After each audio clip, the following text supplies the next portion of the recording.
25th, 1934 in New Rochelle, New York. He spent early childhood in Brooklyn. That's why he always had a Brooklyn accent. And somewhere mid-teens, his family moved him to Mississippi, I think. And he spent the rest of his childhood in Mississippi.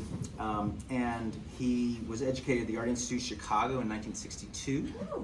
Went to Syracuse University in 1964. And then taught at Oklahoma State for 4 years. And then found his way to Austin and UT in 1969-70. And taught here until 2016 when he retired. He was a beloved teacher, dedicated painter.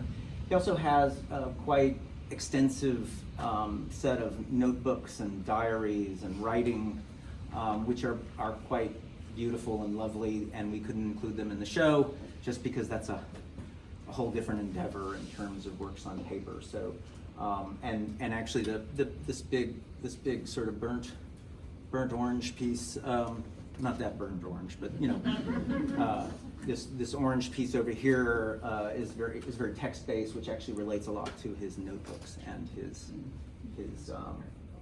sketchbooks. So I would just say finally, for a variety of reasons, he did not exhibit his work very much here and there at some faculty shows. And if you were friends with Richard, you can kind of talk him into visiting his studio, depending on the day. So our beautiful discussants tonight here, our lovely faculty and friends of Richard. Tonight we have Sarah Canright.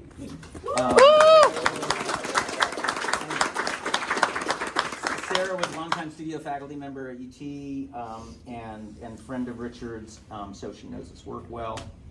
And Dr. Richard Shiff, longtime faculty member in art history, who knew Richard well, but also and Richard also spent a lot of time with our studio faculty and studio grads, and so they are here tonight to discuss Richard's work. Quick introduction: Sarah was educated at School of the Art Institute of Chicago in 1964. Came up in Chicago as part of the Chicago Imagists. Has taught at various institutions, including Princeton, and was at UT from 1982 to 2022. Along the way, she got 3 NEA grants when that was a 4 NEA grants. I saw 3, okay. 4 NEA grants when that was a thing, and has had solo exhibitions at Artemisia Gallery in Chicago, Pam Adler Gallery in New York, Phyllis Kine Gallery in Chicago, Franklin Furnace in New York, to name just a few. Was in many significant group exhibitions. A Whitney Biennial. No? Yeah. Yeah. Were you saying no? Yeah. You can mention the Whitney. Okay. Yeah. Many other amazing institutions around the globe and in the United States. So welcome to Sarah Canright. Thank you.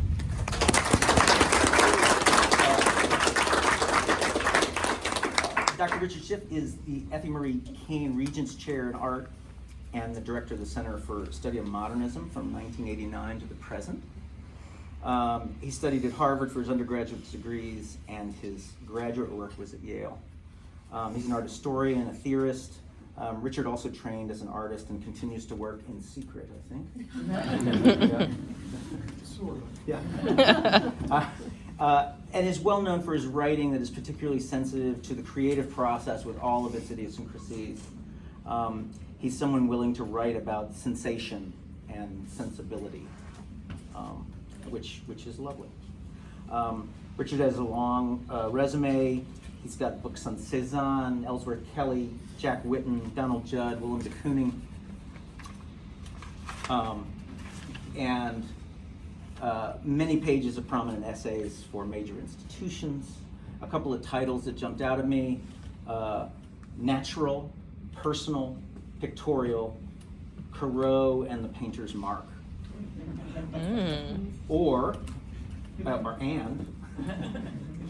mark, motif, materiality, the Cezanne effect in the 20th century, and then the gravity of Willem de Kooning's twist, and maybe the word gravity is used in a couple of different ways there. So thank you, Richard, for being here.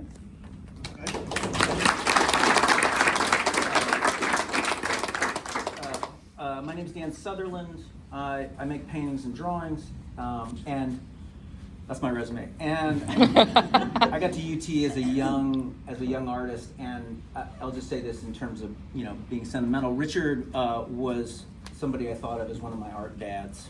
So yeah.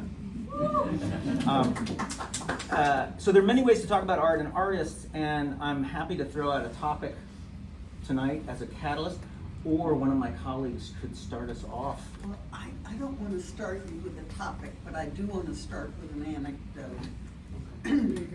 Before I ever came to UT, I ran into someone who had taught it in the art department, but briefly for a semester. And he said, one of the great painters in America lives in Austin, and his name is Richard Jordan, and he refuses to show. So a few years later, I went to a lecture by Peter Plagens, visiting critic, and he said that he had been a roommate of Richard's at Syracuse, and that Richard was tormented and would throw out every painting he finished. So this is the Richard Jordan that we all know and love. Right. And he didn't throw these paintings out. Too heavy. Yeah. Well, one of the things that I noticed in the show, which is great, much of the work has been in storage for 40 years.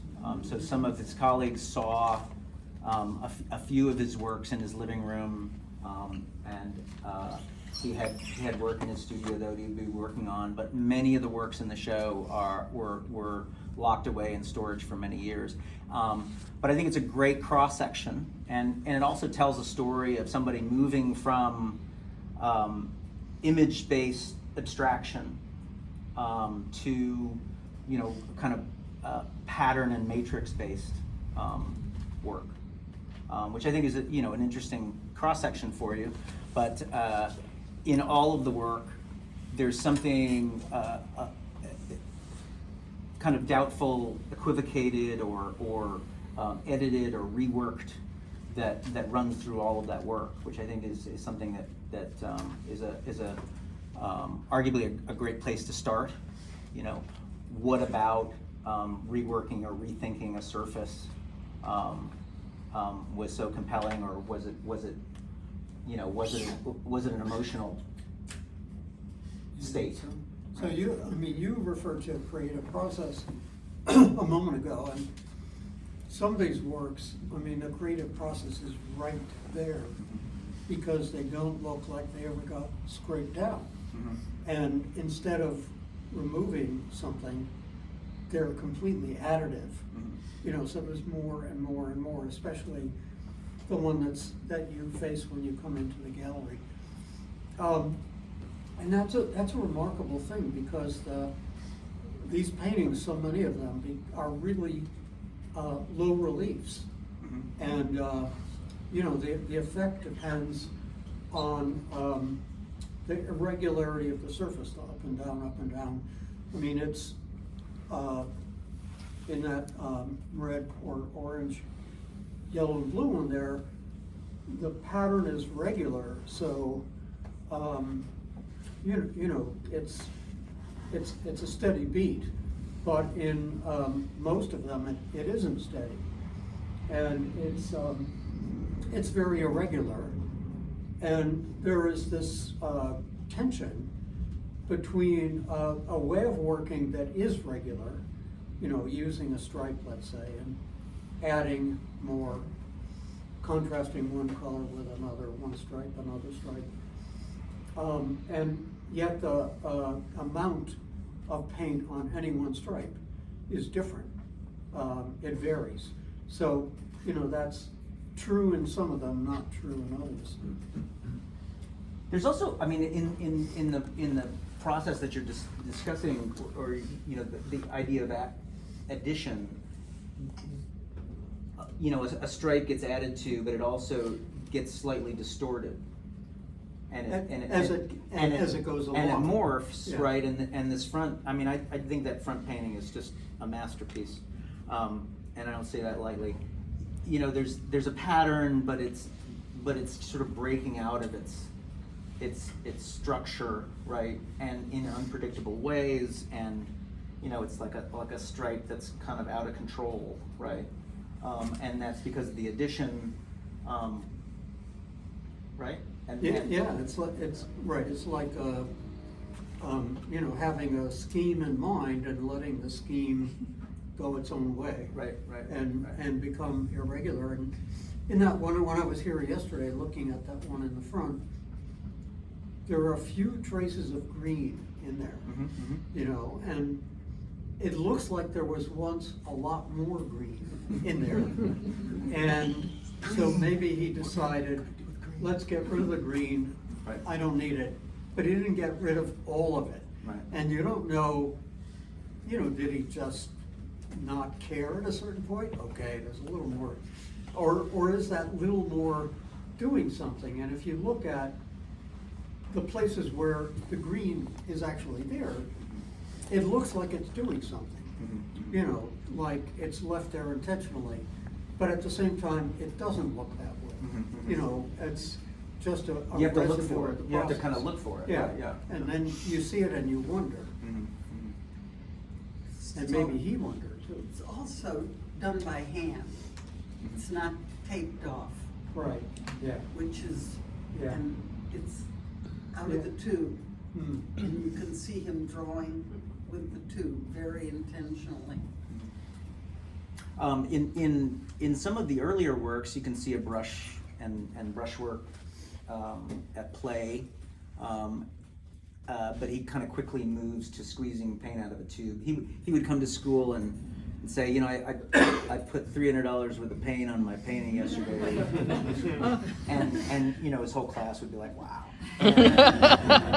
And then he'd also say, you know, and I scraped $150 off. So there was subtraction. And that Some- was given to the yeah, students? Yeah.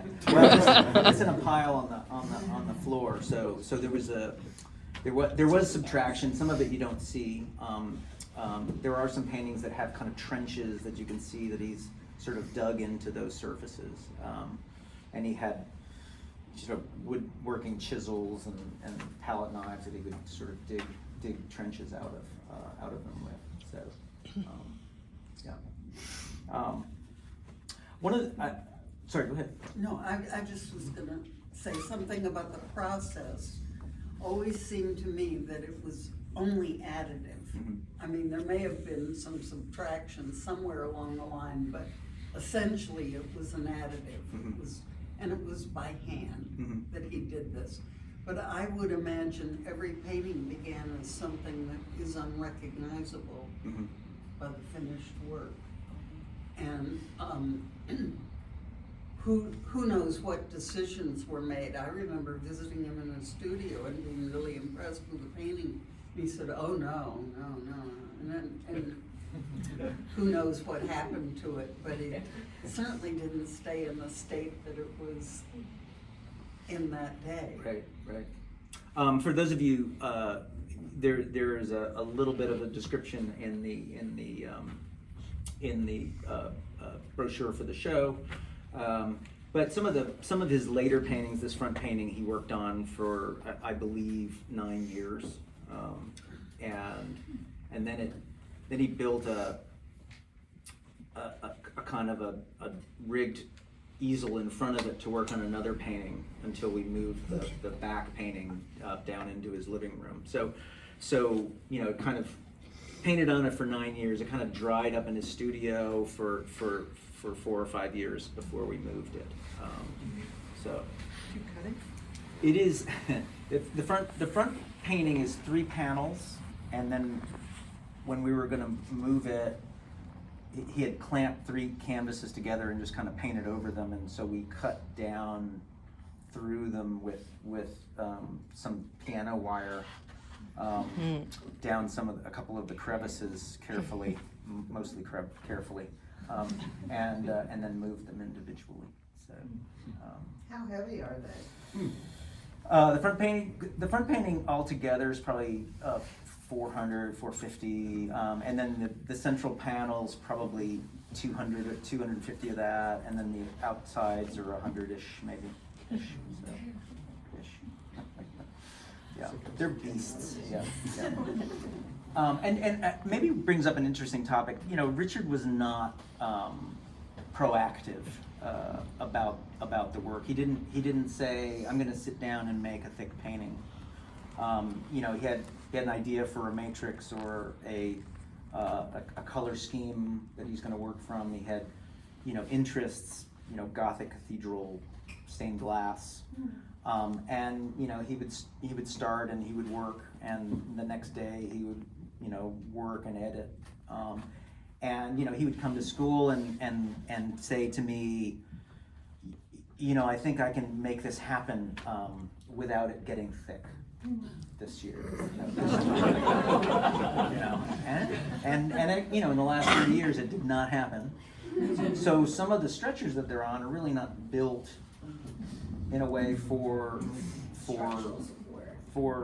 the paint that's on them. Is that what's going on with this one in the middle? It's so puffy. Well, some of these have been in storage, and so they were stored in a way that wasn't ideal, and so that sort of changed their surface a little bit. I don't believe that's how they would have been in the studio. So They are solid. yeah. Yeah, I mean, I was poking all of them to check. Richard's touching the art. With permission. Yeah. No, they are rock hard. Yeah, they're not gonna change. Yeah. Now, yeah.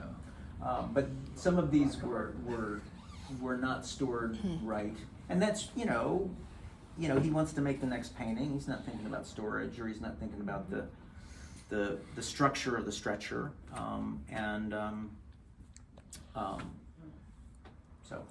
so there's that. Did he work on more than one painting at a time? He would start several paintings and then start to focus. I think that's what I would see in the last 30 years. Yeah. I think you should say something about the journals and how there's a kind of a record of decisions. Yeah. In the journals. He's got some beautiful journals, and a couple of them the Blanton has taken on, I believe, which is lovely. And they're if you can imagine, they're kind of densely written, very careful, carefully written text, sometimes about his diet, sometimes about his daily conversations, and then also sometimes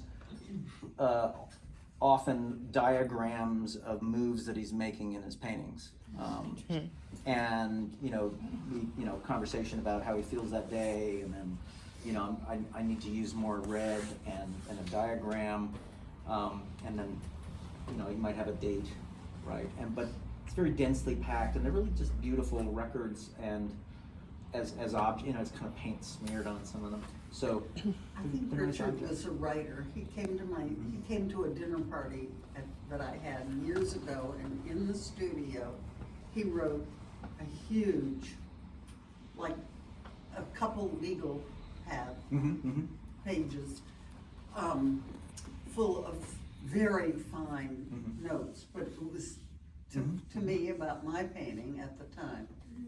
So it was. That was one of his ways, I think, of comprehending. And rethinking a conversation that he's had. Right. He would stew over things. Yeah. He also had extensive diaries with perfect script, and he also was doing some erotic fiction that his stepdaughter doesn't want me to tell you about. So that's interesting. And but he loved Shakespeare and was an avid gardener. So lots of interests. And Loved cats. Love cats. So, Was he ever pleased with the work? Because my conversation with him was always, I'm working on this, and I may never be done. But did he ever get to a point where he says, I really like this picture as it is, and express that to his studio colleagues? I think he was done, when he was done, he's like, that's done, and here and there, he would say, you know, I just can't, you know, improve that, I think. So, it usually wasn't very, celebratory. In his final couple of months, he was in a sort of hospital bed in his living room, and he said in front of this big, and it was kind of in front of this big painting, and he said, I kind of like spending my time with that painting. So maybe that was the that was celebratory. So yeah. You know, one of your topics was dropping out of the art world. Yeah. Made me think of someone in New York, a friend, Charles Simmons, who was very well known in around 1970, give or take a few years, and just didn't like the art world. And because, and he's, you know, continued with his art through the years, and he's been involved with a lot of public projects in different countries, and very often they involve school children doing something to engage children in art. And because there is a record of him, he's now come to the attention of scholars. And so there have been a number of articles about him published recently that are very scholarly, deeply scholarly, using a lot of documents and so on, and older interviews with him. And he's very ironic about this. It's funny, because he never stopped working. He just didn't want people bothering him. And so he sent me one of these articles and asked me what I thought of it. And yeah, it was interesting, and it was about a project that he did in, I don't remember exactly when, sometime around 1970, which was very ephemeral and had to do with I think a public park, a plan for a public park in New York. And so there's all this young scholar dug up all this documentation and wrote about it. And Charles said, he thinks he's rediscovered me. I was here all along. Yeah, exactly. Yeah, so he's just not interested in dealing with this kind of stuff even now, because he's still working. And Richard Jordan, you know, could afford, because of life circumstances, could afford to go his own way. And his art was probably the better for it. Yeah, I think so. For that happening. Yeah. Yeah. I mean, Richard said to me when we were looking at the work in the house, you know, so he never wanted to show why, and I just said, I think, you know, I think he was working, and Richard said good for him. Right? You know, and he didn't have to over-engineer his stretchers. He's just making what he wants and putting it away. So, interesting. Maybe not a model for all of you younger artists, of course, but he, I mean, that if he had deadlines, he wouldn't be able to spend, you know, nine years on his masterpiece, maybe. So, that's interesting. I think some artists create for themselves as an exploration of self and their own perception and how the world comes to them or how they come to the world. And I can see, like, when you said stained glass windows, and sometimes when you are in a cathedral and you have the light hits a certain way, then you have like this retinal fatigue, and then you just see color and you see dapple and dithering, and that's an impression that how we are, you know, perceiving the light and the color. And I could see that level of saturation and how that I can imagine how that perception comes through, especially with, you know, other colors that are in the background. And even though there's this very thick crust on the front, it still feels like a foreground, middle ground, and background as far as composition, the way that I'm experiencing it. And I'm curious, as friends, colleagues, and as student, what were your conversations like with him about his work, and what impression did he make on you or with you as a student, and how you create work? Well, I wasn't a student. I was a colleague, but I was a pup. So when I got there, but I mean, we would talk about art all the time, and in fact, Richard was a wonderful discussant, and talked often about work. I think he believed in art as a social gesture, as a cultural gesture. I just think he for emotional reasons, he just didn't want to deal with it, and he would say he couldn't emotionally see somebody looking at his work. But he also, I think, valued the experience of looking at that cathedral window, you know. I mean, he would talk about his influences. He would talk about his, you know, what he wanted from a particular section of a painting. And he also taught. He taught very much through his senses. It was very. It was very much about how a color hit him on that day, and what it did emotionally for him. So, yeah. There's something that struck me, and it may be personal to me, looking at these together, with some exceptions, because he's doing different types of things. But especially the painting on the wall over here and painting on the wall over there, the very bright colors, and maybe the one in the front room also. I see those colors as occupying the same plane, despite the fact that it's warm and cool. And that's an accomplishment, I think, you know, to control it to that degree, so that the blue over there, which is thinner, isn't a background. Reversal, or there's Yeah, they're not, right, it can be forward and the other can go back. And the same with the green and blue and orangey red over there, and even the white, which is more textural. These every one of those colors comes forward. And the artists two artists where I've always noticed that. Ellsworth Kelly, for one, all the colors on the same plane. It can be black and red and blue, doesn't matter, or even white. They're just there in front of you.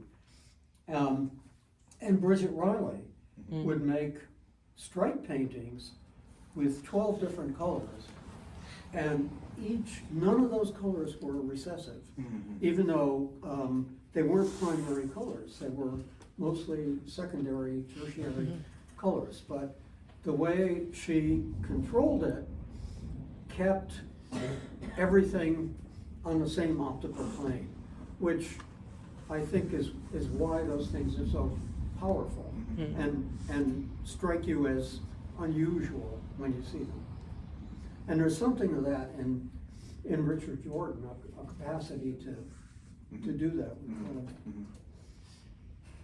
He's doing that with you know, he's not doing it with a mixture, because many of these are you know, just a brand's, you know, permanent green, right, or a brand's, you know, particular proprietary, you know, cadmium orange medium. But he's doing it through the, you know, the size of that mark or that stripe relative to the one next to it. Yeah. Right? So it's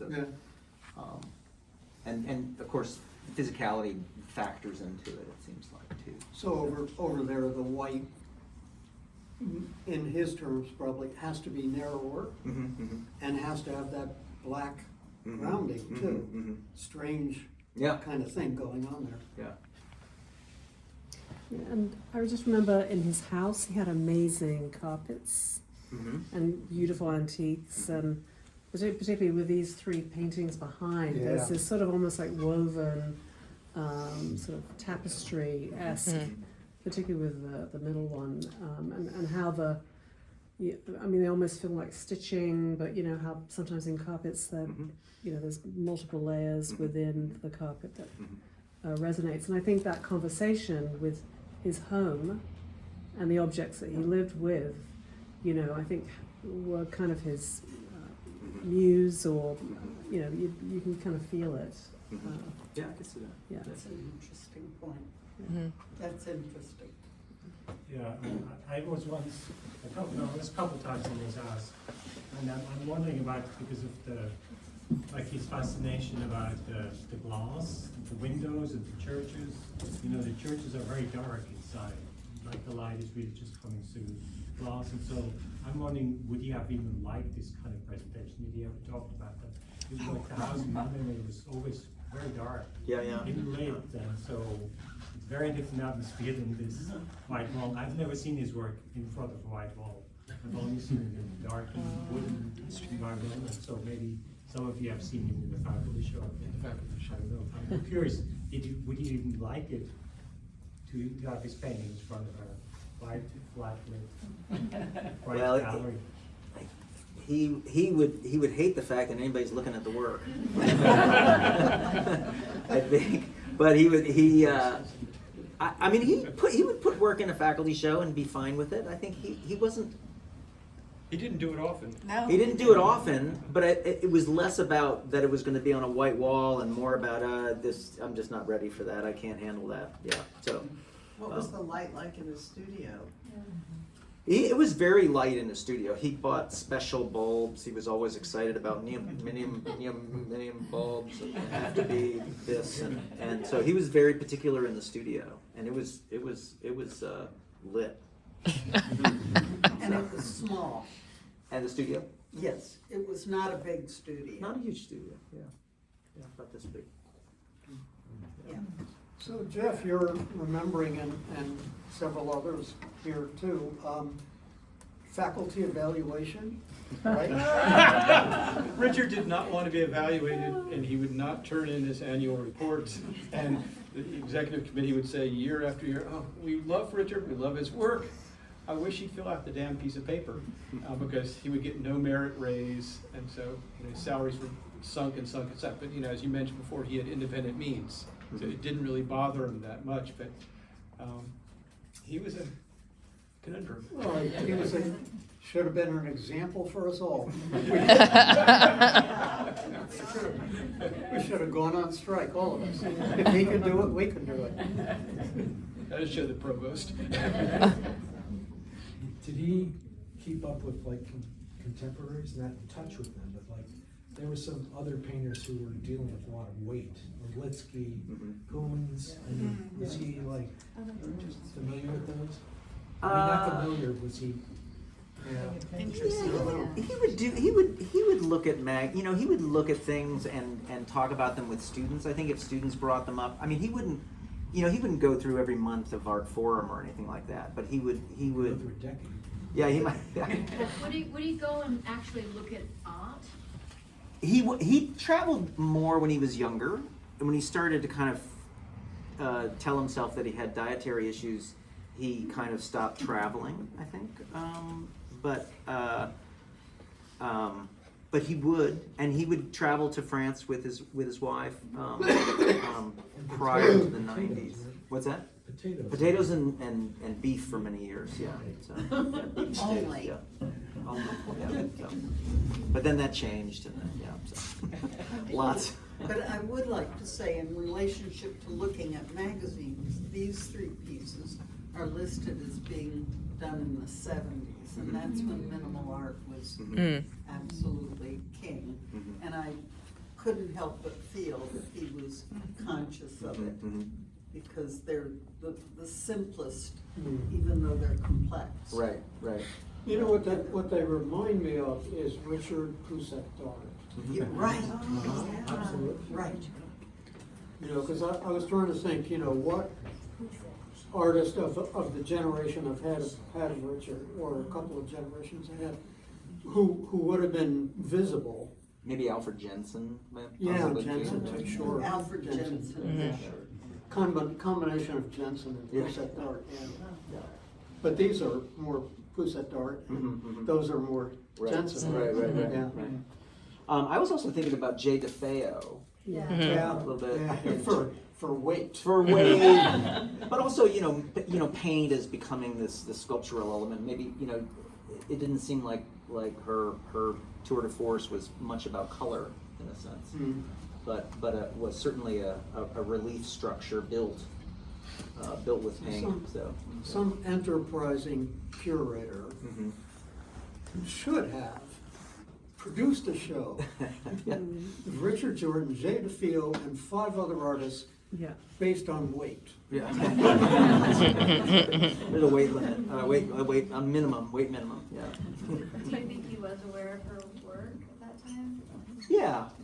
I mean, he wasn't like up month by month with the art world, but he would pay attention and You had to pay attention teaching Yeah. because your students were Right. paying attention. right. So Dan, do you know? Do you know how long the last painting took? He was working on that for 5 or 6 years, I think. So, yeah. Because maybe because it's got the easel, but it feels very altar-like, and because of the wood on the ground, and I don't know, it just has this kind of Byzantine altar kind of ancient feel that and Scale. Yeah, and the scale maybe too. But. This piece also just I agree with that. I also think it was heavy and he didn't have it up any higher, and that's actually kind of how he worked on it.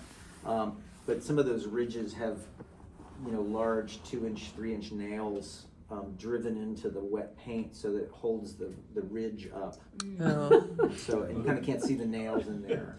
And then also another process note: some of the tape that's hanging on the easel, he's put a piece of tape on a surface and use that as a way to think about pattern. And do I need a wide stripe there or a narrow stripe? And so that was part of his planning process. And that piece also has spray paint on it. So I think at some point in a conversation, a student was using spray paint on an oil painting, and he goes, that's not going to stick. And he got corrected, and he was like, huh. So there's a lot of oil paint on there, and then he's spraying it, and then he's putting more oil paint on there. So yeah. Do you have a comment? What was the frequency of his studio practice? Did he short little bursts, long times, every day, never? Every Oh, it was pretty consistent. He'd work many days in a row and keep track of the number of sit-ups that he did, and then he might work in the garden for 2 days, and then he'd go back to the studio. So he was a studio. He was in there. Yeah. I think. So, yeah. What did he teach? Sorry? What subject did he teach? Painting and drawing.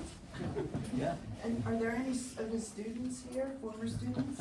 Because I'm curious what kind of a teacher he was. So that was Very alive. very Money lively. and a servant. He was entertaining, was he not? He was a character. He's very memorable. Like he was very boisterous and very outgoing and very don't be afraid of the art, and he left quite an impression for sure. Was this true in the critiques that he did for the studios? Yeah. I mean, he was also very self-deprecating at times and very harsh at times. I mean, but he was also funny and cared. It was never not caring about it. He never just washed his hands of you. He kind of would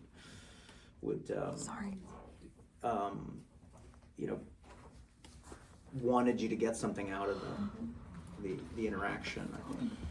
I also think with, you know, in the last 10 years or so of his teaching, you know, the language around art kind of changed, and he had no connection to lingo, to art patois, you know, a kind of a, so, you know, he was a very plain-spoken person, you know, and so, so I saw that as a positive in his teaching. So he was great for that. And I think Dan raises a very important point from my point of view with knowing Richard, was he really was, in terms of his work too, a meat and potatoes kind of guy. Yeah. And I mean, for people that know Richard, that's literal too. Yeah. You know, and I think that there's something about what he brought to the paintings that had a verve about them and a physicality about them that was just no nonsense. Mm-hmm. It was just, I'm gonna make these and they're gonna be objects, and I'm gonna make them until I can't make them. Yeah. I mean, he made intense objects, and he kind of wanted that from his students around him. Yeah.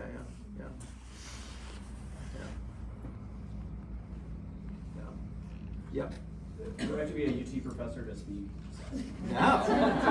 I just want to make a quick comment. The three of you are like perfect for each painting you've chosen.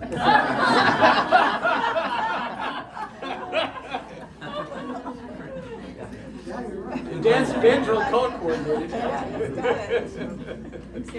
Decoration of the There's no accident. I'm a visual person. What did you use to make the letter?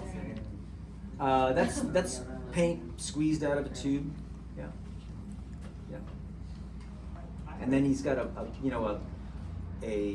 and one of the things that's happening in that painting is that the paint that's squeezed out is drying slower than the top layer that he put on top of it, which is why you're getting some of that craquelure around the edge of that thicker paint. So it's sort of different drying times. So. And I think things were squeezed out on top of things that were squeezed out. Right. So they really, I mean, that painting in the front is very physically formidable. Right. And he's also, there was a question earlier, did Richard wait for a surface to dry before thinking about the next layer? And the answer is no. So it's still wet. No, yeah, he's still wet. I mean, he's taking stuff out, he's putting it on, and you know, the last painting had kind of nails in some of the ridges because they're kind of drooping over, because that's a lot of frosting on a cake. Yeah. So, yeah. That's the one. I have a quick question for the two of you. Did he ever describe the reasons for working so, like, the physicality of them, right? Like, you described the process, but did he ever describe, like, the decision why you began working like this, or the reason for the physical presence? It's a really distinct decision. I think he thought of it as really stupid. Yeah. I mean, he would say, "This is really dumb. I don't know why that had to go that way." Yeah. As if he wasn't in charge, in a way. Yeah. I also just want to make a comment too. I found it interesting you're talking about in gardening, and that really related to me, and just like the physicality of doing repetitive tasks in the garden over and over again. And this is like playing in the mud to me. And that's what resonates with me actually. And I never knew that about him. I knew him briefly as a grad student, I think for like a semester or so. But when you said that, I was like, particularly these make a lot of sense to me. As someone who spends a lot of time in the dirt farm, like these are what, to me, what is very physical in that sense. So really interesting. The thing I love about his paintings is they really reflect, I think, him in like obscure, like I knew him in '85 in that time period, and he would be funny, acerbic, sharp, just go all over the map in a conversation. And hidden. There's a photograph I lent Jill. I took him down to the photo. I was a photographer then, and took a photograph of him that he both loved and hated. And whenever he'd see me, he'd always say something about it, because it was revealing of him, and these both reveal and obscure at the same time, and that's how I kind of always saw him. But he always also had that great sense of humor at the same time. But then he would tell me the story of like shenanigans when he was a kid in Brooklyn. The whole range, you know. I first met him in a faculty meeting, and I found him incredibly intimidating, because he would pull out a Bowie knife. He would have a 6-inch Bowie knife and sharpen his pencil right next to me. He did that just for you, Mike. I don't remember that, Mike. Mike, that was every faculty meeting. It was often. I learned to sit away from him. Teresa. Yeah, I wanted to ask, since this is a gallery show and that the work is for sale, that a certain proceeds will go towards a foundation that supports artists. Did I read that Yes. correctly? Yes. Could you talk more about that? Well, Bonnie and Byrne were,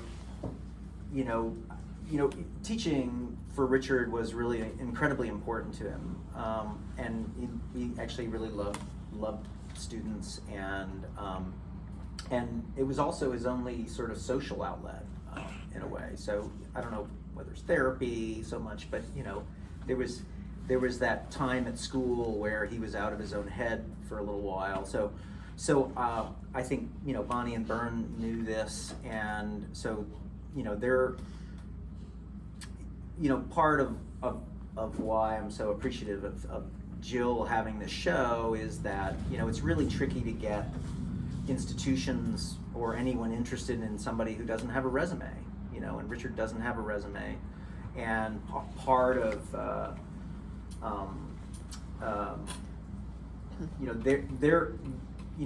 they have to deal with an estate. They don't want to throw the work out, right? And we're trying to find homes for it, and want to support also the school that Richard loved so much. So I think I believe that it's through UT, but she hasn't. I think it's through Art Matters. Oh, is it? Okay. Art Matters. Okay. They have. Because she talked about it before it had been set up, I think. So I mean, to me, maybe there's other things, but yeah. the proceeds from the family's portion is going to all be going to Art Matters. Okay.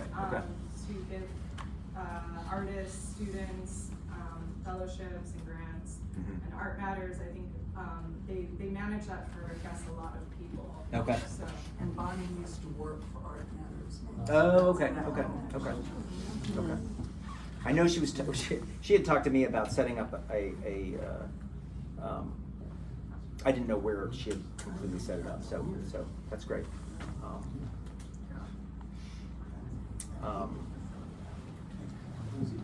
Was he ever talking about the works, like there's an act of negation in the work, like in how it's stored and trying to building up and removing the previous layer without removing, like there's a kind of interesting attitude towards the work that permeates everything. Did he ever talk about that in or it seems like it was kind of embodied, but can we see that as like a sort of an affirmative, like an affirming act of not caring about the painting as like a positive, exciting thing? I think they're fantastic because of the weight, because of their like drooling and they're like uneven, and there's the screw in the painting, and like all that permission is so exciting. But I'm curious if that ever was something that he would like laugh at. Oh yeah. I mean, I think he was frustrated with sometimes the weight of them because he had to move them, or now it's become unwieldy or something like that. But I do think he actually painted with, every morning was sort of, what can I do to this to make it better, right? So it was a positive thing that. It came out of visual, tactile excitement, I think, generally. But he didn't take measures to, like, conservation, preservation, storage, like the climate control. No. He's like, I did that. We call our handler I did to that. like pack these in No, I archival just- materials. I made that. Let's move on. Yeah. Yeah. So they weren't necessarily precious No. after they were done. No. But the process was almost ritualistic. Yeah. But I think he really loved them. I think he passionately loved these paintings. Am I wrong? I mean, you didn't. I mean, I think he loved making them. Yeah. And then it was like, okay, next. Interesting. Yeah. I mean, he loved sort of lying in bed in front of that painting. He said Right. that. So I don't know. Interesting. So are there more paintings, or is this? there are more. There are. Yeah. So about. So Jill, you chose these for the show, did you not? Yeah. Yes, I chose these from what was left in the house. I think, you know, a few pieces, it sounds like he, through his life, would give away paintings a bit. And then when he passed away, I know that they were able to place a few with different collectors, and then also gave some to family members. To me, it feels like there's probably in his whole career 40-ish paintings existing. It doesn't feel like that much more. Mhm. And I tried. I think I could not edit like less than this. But there were a couple of paintings from that are like repeated series that I pulled out. You know, I pulled out my favorites from this series or the ones behind you guys. Those are my favorites. But there's not that much left. Yeah. Were all of these up in the house when he was living there at the throughout the year? No, many of these were in storage, and then when we had his memorial, a bunch of works were pulled out of storage, and we tried to set the house up as best we could. So. But when I saw them, when I went to visit Selena Wagner in his studio and see her work that she was bringing to Friends Fair, the whole house was empty except for these paintings in a very like ghostly, interesting way.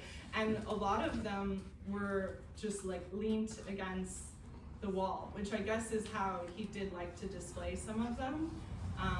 And it was very dark, and so it is nice to be able to like look closer at the work now, because I was kind of like, oh, I think this is cool, but I don't know, am I just like getting caught up in the story of this like finding through one of my artists this magical house with this like secret garden with like a koi pond and all these steps, and the house is empty. And I remember talking to Andy Colquitt and Dan Mullins and asking them, like, did he collect African and oceanic masks, or like what else was in the house? What did the house used to look like? And then I heard that his wife was an antique dealer, mostly French, but they did have these amazing carpets. So. Yeah, but he would use the knife that Michael spoke about, this kind of butcher knife, to artificially distress the furniture in the house. After a faculty meeting. Yeah. That's a sweet way of putting it. We were sitting with Lynn at a table, and I just marveled at, like, rubbing my hand over all the marks, and she said, oh, Richard does that.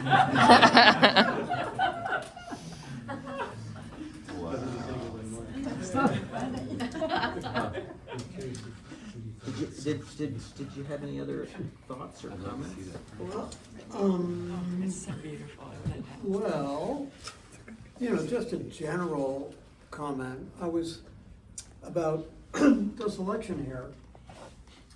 No, I was curious about the three squarish paintings that are behind us, because I couldn't quite place those, and if the chronology is correct, I mean, I don't think the chronology is correct. Yeah, maybe not.